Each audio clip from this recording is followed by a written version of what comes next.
За та бүхэнд энэ өдрийн мэндийг хүргэе. За бид нар одоо яг Сүхбаатар Чингэлтэй дүүргийн нутаг дэвсгэр яг дунд нь байна. Хуучнаар бидний ярьдаг нөгөө ногоо нуур гэдэг үл энэ байшингийн цааталт байгаа ногоо нуур. За бид нар энд одоо ингээд 1008 айлын орон сууцны хорооллын ажил, барилга угсралтын ажил энэ 6 сард улсын комисс ажиллаар байгаа. За мөн энэ наалт нөрөж байгаа төрийн албаачдын орон сууцны бүтээн байгуулалтын ажил бас ингээд дуусаар байгаа. Тэгээд Улаанбаатар хотын одоо төв талбайгаас 1 км гарны зайд ингээд бид нар ийм 2 дэгч түүхий давдаг тийм ээ.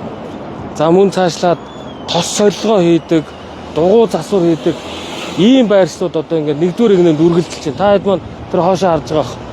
Тэр ингээ Вьетнам засвар гэж байна. Наан ингээд 2 дэгч түүхий давж байна. Гудамж нийтийн эзэмшлийн зам талбай дээр хог хаягдл түүхий даваад тос асгаад ингээд байдаг. Энэ бол Улаанбаатар хотын төлөвлөлт биш юм аа. Улаанбаатар хотын төлөвлөлт гэдэг нь Улаанбаатар хотыг 2040 он хүртэл хөгжүүлэх ерөнхий төлөвлөгөөний дагуу за тухайн хороолол нэгж талбарыг хэсэгцэлсэн байдлаар хөгжүүлэх төлөвлөлтийн дагуу одоо явагдах ёстой.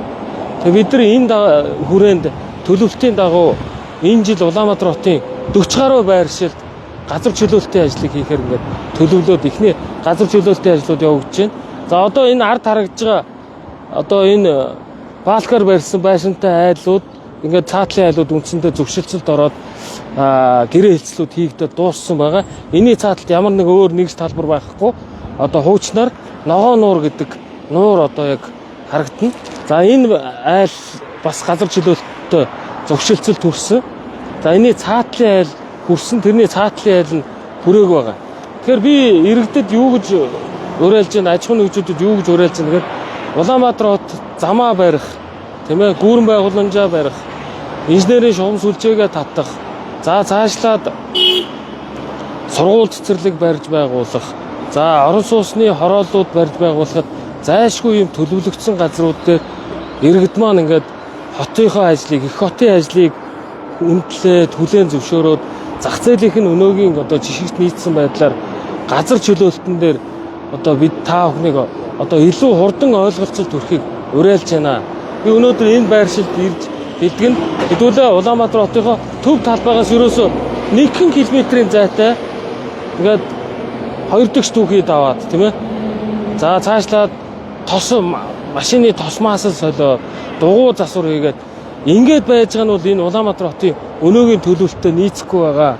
Тийм учраас та бүхнийг энэ төлөвлөлтийн дагуу хэдүүлээ Улаанбаатар хотоо өөрчлөе, цэгцлэе, эмхлэе гэж байгаа энэ хотоос гарч байгаа санаачлалыг та бүхнийг хүлээж авч одоо хэлцэлд орохыг урьж байна.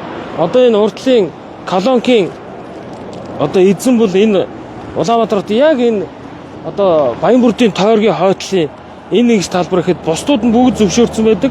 Ганцхан энэ айл ойлголцохгүй байгаа явдалд бол би одоо харамсаж байна. Та бүхэн энийг одоо хүлээж авч гэр хорооллыг дахин одоо хөгжүүлэх Улаанбаатар хотын автозамын төвөгжрлийг бууруулах энэ хуулийн хүрээнд одоо бид зөвшөлтсөж явж байгаа гэдгийг та бүхэнд дахин одоо хэлэх үүднээс энэ байршилд одоо өнөөдрийн энэ бичлэг лайвыг хийж байна. Тэгээ бид нар энд чөлөөлөгдсөн байршлууд дээр ямар одоо бүтээн байгуулалт хийх вүгээр энэ барилгын компаниудад бид нар энэ газрыг инженерийн шугам сүлжээтэй санал болгоно.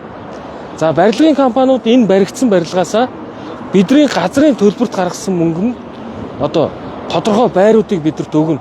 Тэр байруудыг нь бид нар нийслэлийн орон сууцны корпорацаар дамжуулж худалдан борлуулад дараагийн одоо энэ Дэнжин мянгийн айл өрхүүдийн одоо гэр хорооллын айл өрхүүдийг худалдан авах юм сан бүрдүүлж ажиллаж байгаа гэдгийг та бүхэн маань ойлгоосоо гэж бодож байна. Бид нар одоо хашаандаа сайхан амьдрал гэдэг энэ зүйлүүд одоо бодит амьдралтай нийцэхгүй. Хашаандаа сайхан амьдрал нэгээр галт үлнэ.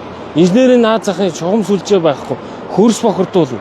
Тийм учраас бид нар одоо энэ чөлөөлөгж байгаа газруудыг бүхэлд нь бид нар эдгээр байгаа барилгын компаниудад бид нар одоо дотор нь тодорхой хэмжээнд өрсөлдүүлж одоо дуудлага худалдаа маягаар энэ газраа төлөвлөж барилгын компаниуд өгнө.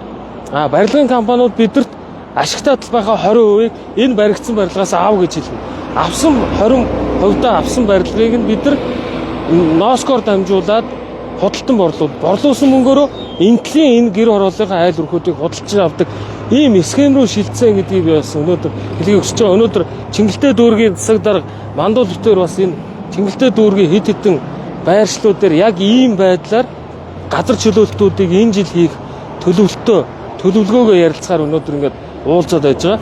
Удахгүй энэ 1008 айлын орон сууцыг худалдан борлуулах ажил эхэлнэ. 1008 айлыг худалдан борлуулсан өртгөөр бидний энэ замын баруун талд харагдж байгаа Дэнжин мянган энэ эдгээр айл өргүүдийг худалдаж авах газар чөлөөлтийг хийх юм эрх зүйн орчин бүрдсэн байгаа. Энэ чөлөөлөгдсөн газруудыг бид нар мөн ялгаагүй барилгын компаниудад нээлттэй дуудана. Барилгын компаниуд танаа энэ газар дээр бид нар та бүгдийн төлөвлөсөн тэдэн айлын орон сууцыг барина. Тэрнийхээ тэдэн хувийг буюу 15-аас 20% танаа Чингэлтэй дүүрэг нийслэлийн орон сууцны корпорацид өгье гэдэг ийм хэлцээлийг л хийх ийм бид нар эрх зүйн зохицуултыг бий болгоод байгаа. Тэгэхээр удахгүй би бас шинэ зар хэлгээд энэ бидний ард харагдж байгаа 1008 энэ төрийн албаагчдын энэ чи баг 400 айлын орон сууц өнөө. Эдгээр орон сууцны барилгууд энэ 6 сард улсын комиссд ашиглалтанд орно. Ашиглалтанд оронгууд энэ юутай холбоотой 1008-тай холбоотой 1008 айлын орон сууцыг бид нар мөн нийслэлийн орон сууцны корпорацаар дамжуулж худалдан борлуулна. Борлуулсан мөнгөөрөө бид нар энэ баруун талын газрыг худалдаж авна. Баруун талын газар дээр барилгын компаниудад бид нар инженерийн шугам сүлжээг татаад төлөвлөлтийг хийгээд өндрийн дээд хязгаарын тогтоогоод хороолын дундах замын тавиад хороолын дундах сургууль цэцэрлэгийн тавиад ингээд барилгын компаниудад өгнө. Барилгын компаниуд бид нар баригдсан барилгынхаа ашигтай талбайд хэдэн хувийг санал болгох. Гэх мэтлэнгээр ингээд Улаанбаатар хотын даалгавраа байршилд ийм газар чөлөөлтийн ажил үргэлжилж байгаа гэдгийг бас та бүхэнд хэлье. За ингээд лайв энд дуусгая. Бид нар энэ хойно Сэлб дэд төвийн бас газар чөлөөлтийн явц байдалтай нэг танилцсах мөн энэ Улаанбаатар арена хийх бас нэг газар чөлөөлтийн ажилтай танилцах ийм ажлуудтай байгаа энэ орчимд. За баярлалаа.